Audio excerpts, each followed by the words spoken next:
Bismillahirrahmanirrahim. Viewers, at this time I will like to discuss types of research.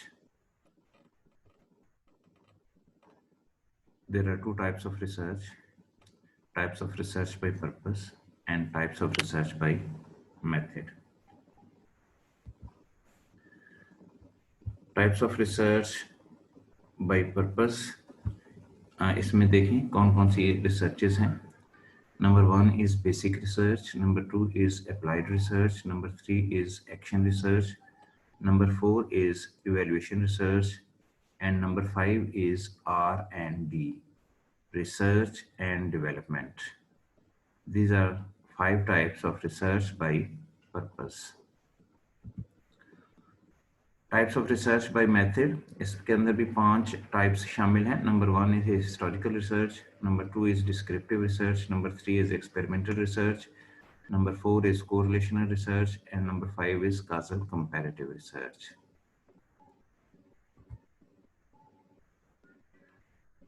Types of research by purpose की तरफ आते हैं और सबसे पहले हम देखते हैं basic research. Basic research is conducted solely for the purpose of theory development refinement. Basic research बुनियादी तौर पे कंडक्ट की जाती है for the purpose of theory development and refinement. Theories को डेवलप करने के लिए और उनको रिफाइन करने के लिए जो रिसर्च की जाती है उसको हम बेसिक रिसर्च कहते हैं. It is also called as pure research or fundamental research. इसको pure research भी कहते हैं और फंडामेंटल रिसर्च भी कहते हैं.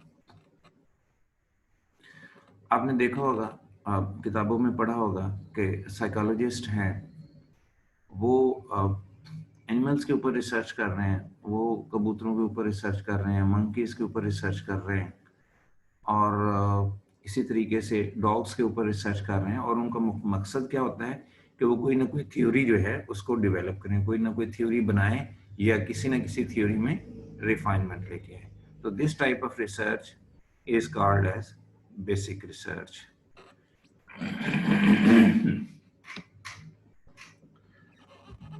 इसकी कैरेक्टरिस्टिक्स हैं, क्या हैं? ये लेबोरेटरी अप्रोच है. बेसिक रिसर्च लेबोरेटरीज के अंदर की जाती है. जैसे मैंने बात की, ये एनिमल्स के ऊपर आमतौर पर रिसर्च की जाती है, तो बेसिकली ये लेबोरेटरी अप्रोच है. एनिमल्स जो हैं उनको लेबोरेटरी के अंदर ट्रीट किया जाता है और उनके ऊपर रिसर्च की जाती है. So it is a laboratory approach. इसके अंदर एनिमल्स जो हैं वो एज अ सब्जेक्ट है. सब्जेक्ट्स किसे कहते हैं? जिनके ऊपर रिसर्च की जाती है. तो एनिमल्स के ऊपर ये रिसर्च की जाती है. हाई कंट्रोल एंड प्रिसीजन, इसके अंदर जो कंट्रोल है बहुत ज़्यादा है रिसर्च के ऊपर. High control and precision mean कि चूंकि ये लेबोरेटरी के अंदर रिसर्च की जाती है, जिस तरह आप देखते हैं कि साइंस की लेबोरेटरीज के अंदर जो है वो कंट्रोल बहुत ज़्यादा है और इसी तरीके से यहाँ भी कंट्रोल और प्रिसीजन जो है वो बहुत ज़्यादा है, because it is a laboratory approach. Research workers belong to sociology and psychology. जो साइकोलॉजी और सोशियोलॉजी के फील्ड के लोग हैं, रिसर्चर्स हैं, वो इसके ऊपर रिसर्च करते हैं, वो बेसिक रिसर्च जो है वो परफॉर्म करते हैं. दूसरी रिसर्च जो है इसको हम अप्लाइड रिसर्च कहते हैं. Applied research is conducted for the purpose of applying a testing theory and evaluating it's usefulness in solving educational problems. Applied research का ताल्लुक जो है वो थ्योरी को टेस्ट करने के हवाले से. मैं आपको मिसाल देता हूँ. फॉर एग्जांपल, अगर कुछ साइकोलॉजिस्ट ने कोई थ्योरी डेवलप की है बेसिक रिसर्च के अंदर, क्योंकि बेसिक रिसर्च के अंदर थ्योरी डेवलप की जाती है. कोई थ्योरी डेवलप की है तो फिर मुख्तलिफ फील्ड्स के लोग उस थ्योरी को अपनी अपनी फील्ड में अप्लाई करते हैं. फॉर एग्जांपल, टीचर्स जो हैं या एजुकेशनिस्ट जो हैं वो उसी थ्योरी को अपनी जो एजुकेशन की फील्ड है उसमें अप्लाई करेंगे और देखेंगे कि यहाँ नताइज उनके पास क्या निकलते हैं और उसी थ्योरी को रिफाइन करते हैं, टेस्ट करते हैं कि क्या ये थ्योरी यहाँ पे एप्लीकेबल है, यहाँ काम करती है. फॉर एग्जांपल, अगर साइकोलॉजिस्ट ने काम किया बेसिक रिसर्च के अंदर और कोई थ्योरी डेवलप की है रीइंफोर्समेंट के हवाले से, एनिमल्स के ऊपर काम किया है, तो उसी थ्योरी को हम फिर अपनी फील्ड के अंदर इस्तेमाल करते हैं. एजुकेशनिस्ट एजुकेशन की फील्ड में इस्तेमाल करेंगे, डॉक्टर्स जो है वो पेशेंट्स के हवाले से अपनी फील्ड में इस्तेमाल करेंगे। तो बेसिकली ये रिसर्च जो है, ये इसका मकसद जो है किसी थ्योरी को अप्लाई करना है और देखना है कि इस फील्ड के अंदर उसके नताइज क्या हैं। इसी को हम अप्लाइड रिसर्च कहते हैं। कैरेक्टरिस्टिक्स क्या है? ये फील्ड अप्रोच है, क्योंकि फील्ड के अंदर हम किसी थ्योरी का इतलाक कर रहे होते हैं, तो ये फील्ड अप्रोच है। ह्यूमंस एज सब्जेक्ट्स, इसके अंदर जो काम किया जाता है वो ह्यूमन बीइंग्स पे काम किया जाता है अपनी अपनी फील्ड में। मैंने पहले बताया है, जैसे टीचर या एजुकेशनिस्ट जो है वो स्टूडेंट्स के ऊपर काम कर रहे होंगे, या डॉक्टर्स जो हैं वो अपने पेशेंट्स के हवाले से कोई रिसर्च कर रहे होंगे या रिसर्च को अप्लाई कर रहे होंगे। तो यहाँ पे ह्यूमंस जो हैं वो एज अ सब्जेक्ट इस्तेमाल होते हैं। लेस प्रिसीजन एंड कंट्रोल, चूंकि ये फील्ड अप्रोच है, ह्यूमन बीइंग्स के ऊपर रिसर्च हो रही है, एनिमल्स के ऊपर रिसर्च नहीं हो रही, तो यहाँ पे जो कंट्रोल का लेवल वो नहीं है जो बेसिक रिसर्च के अंदर है।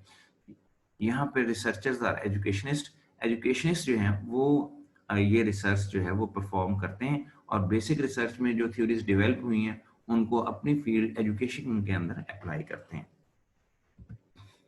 Action research. The purpose of action research is to solve practical problems through the application of scientific method. ये action research का ताल्लुक जो है practical problems को solve करने के हवाले से है। क्लास में जब, और ये क्लासरूम रिसर्च भी इसको कहते हैं। टीचर जब क्लास में पढ़ाता है तो जाहिर सी बात है बहुत सारे प्रॉब्लम्स जो है वो फेस करता है। उन प्रॉब्लम्स को स्टडी करने के लिए जो हम एक्शन रिसर्च का इस्तेमाल करते हैं, या उन क्लासरूम जो प्रॉब्लम्स हैं उनको स्टडी करने के लिए एक्शन रिसर्च जो है उसको हम यूज करते हैं। इसके मौजूआत क्या हो सकते हैं जी? इम्पैक्ट ऑफ फिजिकल पनिशमेंट, जाहिर सी बात है क्लासरूम का ये टॉपिक है कि फिजिकल पनिशमेंट के असरात क्या हैं। Study of problem of classroom absenteeism, अगर बच्चे क्लास में एब्सेंट हो रहे हैं तो उनके प्रॉब्लम्स को स्टडी करना। Lack of interest in class, बच्चे क्लास में इंटरेस्ट नहीं लेते तो उसको स्टडी करना। Study of reasons of drop out, अगर बच्चे स्कूल या क्लास छोड़ के चले जाते हैं तो उनके रीजंस को स्टडी करना। तो ये जितने भी टॉपिक्स हैं इनका ताल्लुक एक्शन रिसर्च से है, और ये क्लासरूम प्रॉब्लम्स हैं। तो क्लासरूम या प्रैक्टिकल प्रॉब्लम्स को स्टडी करना एक्शन रिसर्च कहलाता है। तो इसके कैरेक्टरिस्टिक्स के हवाले से बात करते हैं। क्लासरूम अप्रोच है ये, क्योंकि ये रिसर्च क्लासरूम के अंदर जो है वो कंडक्ट की जाती है, स्टूडेंट्स के ऊपर आमतौर पर कंडक्ट की जाती है या टीचर्स के ऊपर, तो ये क्लासरूम अप्रोच कहलाती है। पीपल्स एज सब्जेक्ट, इसके अंदर जो स्टूडेंट्स हैं वो सब्जेक्ट के तौर पे हम लेते हैं, स्टूडेंट्स के ऊपर ये रिसर्च होती है।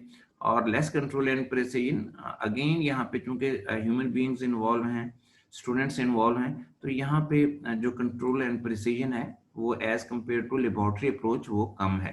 रिसर्चर्स आर टीचर, यहाँ पे जो रिसर्च करने वाले हैं वो कौन है? वो असातिज़ा हैं। असातिज़ा जो हैं अपने क्लासरूम प्रॉब्लम्स के हवाले से इस रिसर्च को कंडक्ट करते हैं।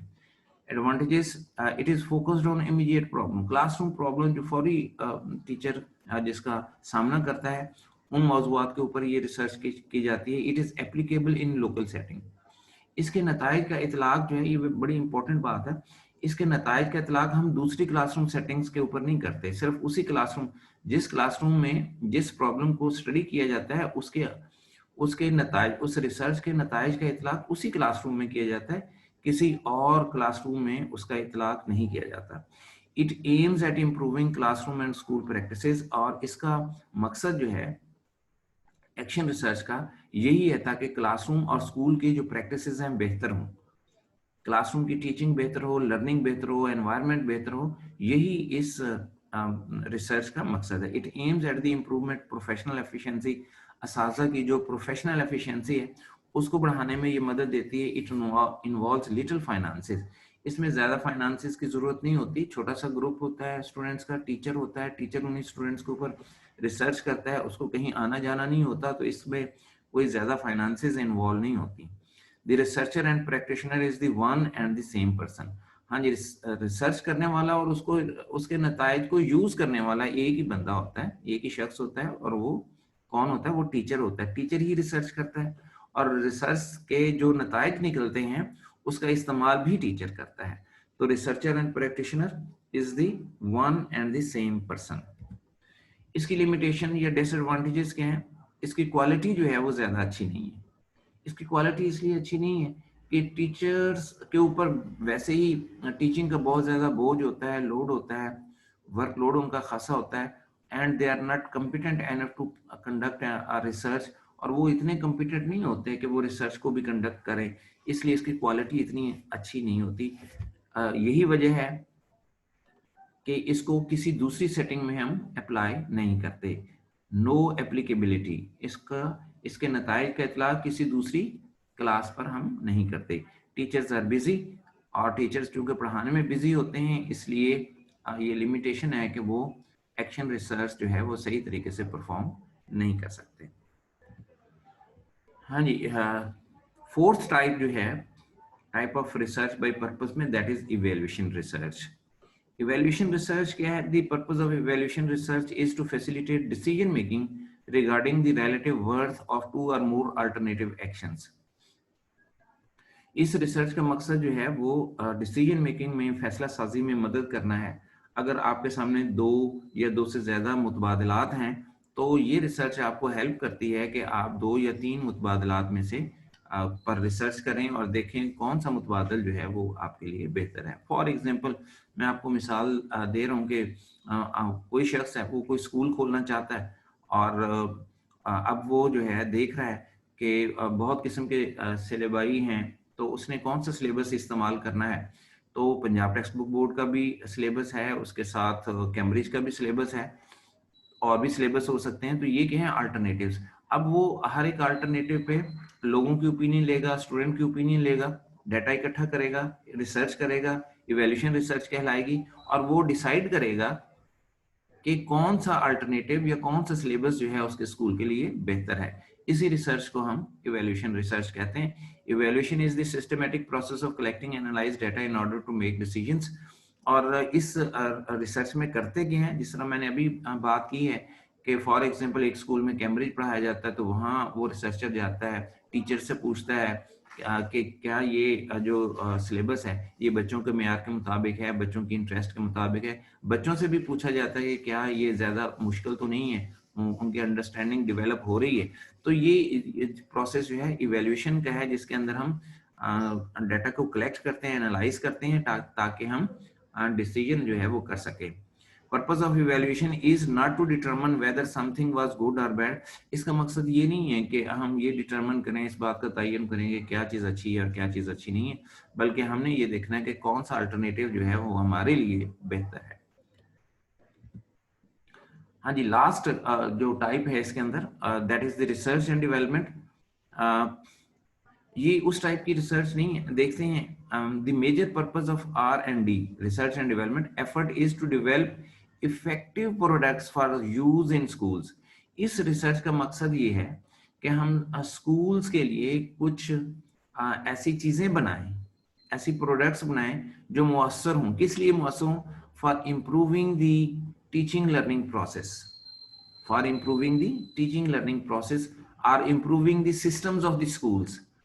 तो ऐसा ऐसा कोई हम प्रोसेस बना लें, ऐसा कोई मटेरियल्स बना लें, प्रोडक्ट्स बना लें, जिससे स्कूल सिस्टम और टीचिंग एंड लर्निंग प्रोसेस जो है वो बेहतर हो।